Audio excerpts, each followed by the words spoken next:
تمام معاملات میں آپ حد درجے امانتدار، سچے اور پرہیزگار مشہور تھے۔ زندگی کے سبھی میدانوں میں آپ کا یہی طریقہ تھا۔ اسی بنا پر آپ کا لقب ہی امین مشہور ہو گیا تھا۔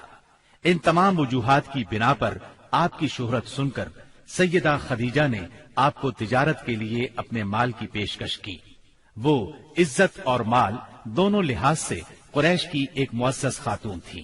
لوگوں کو اجرت دے کر اپنا مال تجارت کے لیے بھیجا کرتی تھی۔ اس پیشکش کے ساتھ انہوں نے یہ بھی کہا کہ وہ آپ کو سب سے اچھی اجرت دیں گی۔ چنانچہ آپ نے ان کے غلام میسرہ کے ساتھ شام کا سفر کیا، وہاں خرید و فروخت کی۔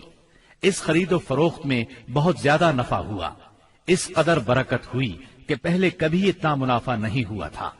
شام سے آپ مکہ واپس آئے اور سیدہ کی امانت انہیں سونپی۔ سیدہ خدیجہ نے امانت اور برکت کا یہ حال دیکھا تو حیرت زدہ رہ گئیں۔ ادھر میسرہ نے بھی آپ کی باتیں انہیں بتائیں۔ تب سیدہ نے محسوس کر لیا کہ انہیں ان کی مراد مل گئی ہے، چنانچہ انہوں نے آپ سے اپنی سہیلی کے ذریعے سے شادی کی خواہش ظاہر کی۔ انہوں نے سیدہ خدیجہ کے چچا عمرو بن اسد کو پیغام بھیجا۔ اس طرح بات طے ہوئی۔ نکاح کا خطبہ ابو طالب نے پڑھا، اس میں اللہ کی حمد و ثنا کی، پھر آپ کے فضل و شرف کا ذکر کیا۔ اس کے بعد ایجاب و قبول کے الفاظ کہے اور مہر بیان کیا۔ یہ ملک شام کے سفر سے واپسی کے 2 مہینے اور چند دن بعد کی بات ہے۔ اس وقت آپ کی عمر 25 سال تھی اور سیدہ خدیجہ کی عمر 40 سال تھی۔ سیدہ خدیجہ کی شادی پہلے عتیق بن عائز مخزومی سے ہوئی تھی۔ وہ انتقال کر گیا تو ابو حالہ تیمی سے ہوئی۔ اس سے ایک بچہ بھی ہوا، مگر پھر ابو حالہ بھی فوت ہو گیا۔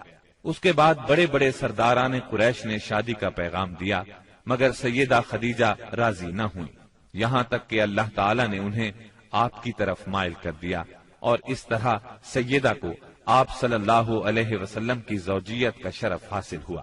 سیدہ خدیجہ نبی صلی اللہ علیہ وسلم کی پہلی بیوی تھی۔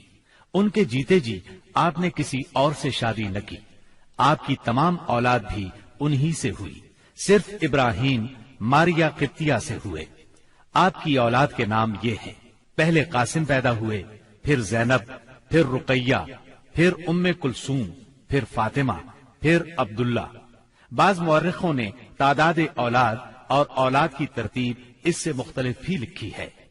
آپ صلی اللہ علیہ وسلم کے تمام لڑکے بچپن میں فوت ہو گئے، البتہ تمام بچیوں نے عہد نبوت کو پایا، اسلام لائیں اور ہجرت بھی کی، اور سب کی سب آپ کی زندگی ہی میں انتقال کر گئی۔